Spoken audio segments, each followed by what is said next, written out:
વડોદરા શહેરના ગાજરાવાડી પાણીની ટાંકી પાસેથી પસાર થતા મુખ્ય માર્ગ ઉપર ચોમાસાની શરૂઆતની સાથે જ બિસ્માર હાલતમાં ફેરવાઈ ગયો છે આ રોડ પર ઠેર ઠેર મોટા ખાડા પડતા ડામર ઉખડી જતા વાહન ચાલકો તેમજ સ્થાનિક રહીશોને ભારે હાલાકીનો સામનો કરવો પડી રહ્યો છે। સ્થાનિકોના કહ્યા મુજબ વરસાદ પડતા જ માર્ગ ઉપર પાણી ભરાઈ જાય છે। પાણી ભરાઈ જવાથી ખાડાઓ દેખાતા નહીં હોવાથી બાઇક ચાલકો અને અન્ય વાહન ચાલકો અચાનક ખાડામાં ફસાઈ જાય છે, જેના કારણે દરરોજ નાના મોટા અકસ્માતોની ઘટનાઓ બનતી હોવાનું સ્થાનિકોનું કહેવું છે।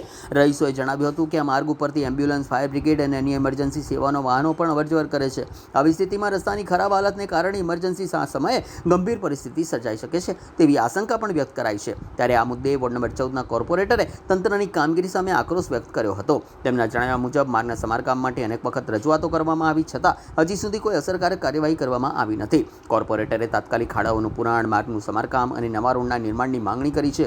સાથે જ ચેતવણી આપી છે કે જો વહેલી તકે કામગીરી શરૂ કરવામાં નહીં આવે તો સ્થાનિક રહીશો સાથે મળીને આંદોલનનો માર્ગ અપનાવશે।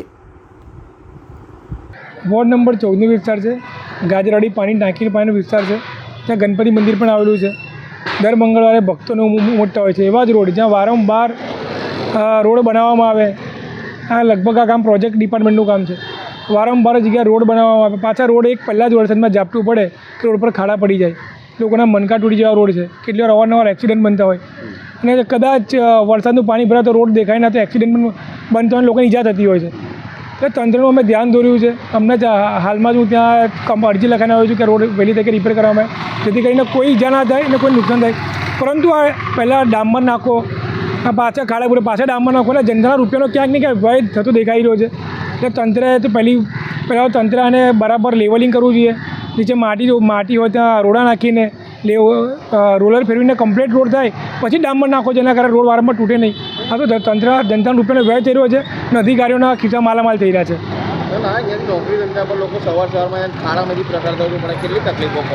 આ મેઇન રોડ છે, જે વાઘોડા ડીમાર્ટ છે તો મેઇન રોડ છે, આરસીસી રોડ છે, ત્યાં આગળનો રોડ સારો છે પણ આ પહેલાંનો રોડ છે ત્યાં લોકોના મનકા ભાગી જાય, લોકોને સવારે કદાચ અર્જન્ટમાં ભાગવું પડે અને ત્યાં ખાડામાં પટકાઈને ઈજા મૃત્યુ ના થાય એનું પણ ધ્યાન રાખવું જોઈએ।